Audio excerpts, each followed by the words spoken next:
première fois que je bois un vin japonais avec une telle concentration. Nouvelle vidéo aujourd'hui, dégustation exceptionnelle d'un vin japonais, Grace Wine, la cuvée Misawa. Alors, le vin au Japon, on en produit depuis environ une centaine d'années, plus de 100 ans. Les domaines les plus anciens qui existent encore aujourd'hui, principalement Château Lumière, qui existe depuis 1885, et également Grace Wine, qui existe depuis 1923. Un domaine très ancien également, et un domaine très sérieux. Ils produisent du vin de bonne qualité, voire même de très bonne qualité. Je n'en ai jamais bu, mais il est connu pour être un domaine sérieux. J'en avais parlé déjà dans une ancienne vidéo. Denis Dubordieu, le célèbre œnologue qui nous a malheureusement quittés il y a quelques années, avait été consultant chez eux. Et je sais qu'ils ont également un Sud-Africain, œnologue, qui leur a donné beaucoup de conseils sur comment traiter la vigne, comment s'occuper de la vigne. Alors, Grace Wine produit du vin à Yamanashi, préfecture qui est située environ à 150 km à l'ouest de Tokyo. Ici, la cuvée Misawa, elle est produite à Akeno. Akeno est l'endroit le plus ensoleillé du Japon et il est situé à 800 mètres d'altitude. On est sur un sol volcanique, assez bien drainant. Par contre, il fait très chaud, très humide l'été. Donc il y a des pressions, des maladies cryptogamiques, notamment le mildiou et l'oïdium, qui sont difficiles à gérer. Et donc il faut un travail méticuleux dans la vigne pour ne pas utiliser des insecticides, parce que justement ils ne veulent plus utiliser d'insecticides depuis plusieurs années. Alors je ne sais pas exactement depuis quand, mais ils n'utilisent pas d'insecticides. Ils ont une approche plutôt naturelle, un peu comme en Bourgogne, également parcellaire, donc ils font une vinification parcellaire, et ils n'ont que 40 hectares, donc 20 hectares qu'ils possèdent et 20 hectares qu'ils collaborent avec d'autres viticulteurs. Ici on est sur un blend type bordelais avec 43% de Cabernet Sauvignon, 36% de Merlot, 14% de Cabernet Franc et 7% de Petit Verdot.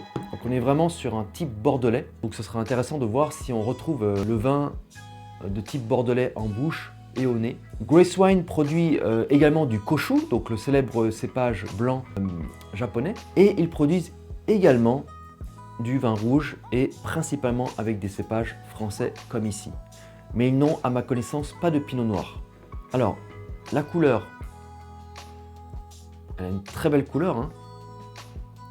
Vraiment le type bordelais, vraiment on est vraiment sur le type bordelais. On pourrait le confondre avec un vin de Bordeaux, hein. C'est vraiment de type bordelais. Le millésime ici c'est 2014, hein. Grace Wine recommande de les boire dans les 8-10 ans. Donc c'est plutôt un vin qui ne se conserve pas longtemps. Donc là ça fait 12 ans. Donc on est, d'après Grace Wine, on est plutôt dans le bon timing pour le déguster. On est vraiment sur la cerise griotte. C'est très flatteur. Vraiment on sent au nez, c'est très flatteur. Cerise griotte, groseille, un peu de cassis. On sent vraiment le merlot, hein. Vraiment un côté pomme-roll. Au nez, ça fait vraiment penser à pomme-roll Saint-Julien. On est vraiment entre les deux. Ouais. Les fruits mûrs, vraiment la griotte, cerise griotte, un petit peu de groseille, un petit peu de mûr. C'est la première fois que je sens un nez aussi flatteur pour un vin japonais. Waouh, vraiment agréable. J'ai vraiment l'impression de boire un grand Bordeaux. Alors, on va goûter en bouche, comment c'est.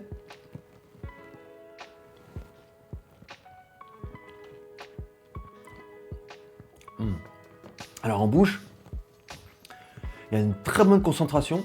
C'est la première fois que je bois un vin japonais avec une telle concentration, qui a une structure tannique qu'apporte le Cabernet Sauvignon, qui est vraiment très intéressante. Je sens encore ici, là, bon, je sens encore. Il y a une bonne longueur en bouche également.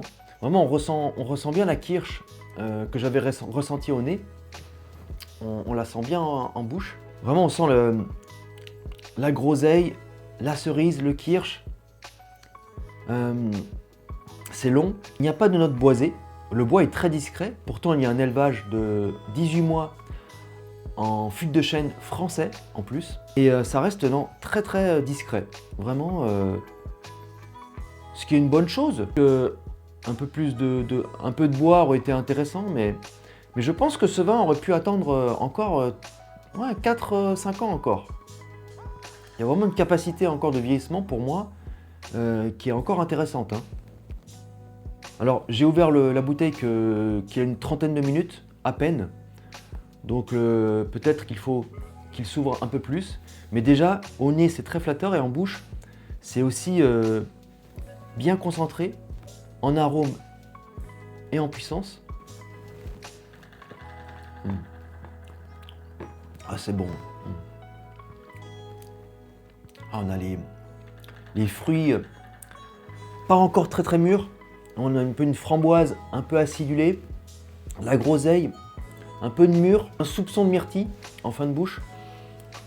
Ah c'est vraiment surprenant, hein.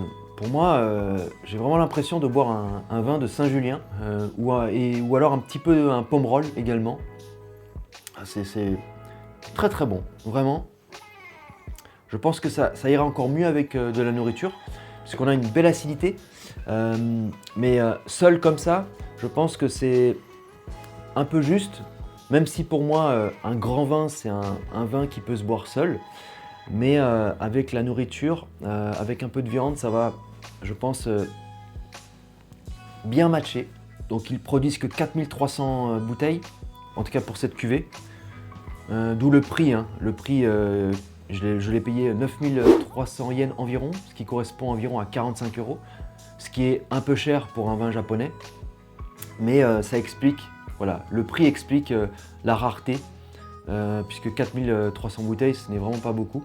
Non seulement ils produisent de manière la plus naturelle possible, bien que ça soit difficile hein, avec l'humidité au Japon, mais lorsqu'il y a un mauvais millésime, ils ne produisent tout simplement pas de vin.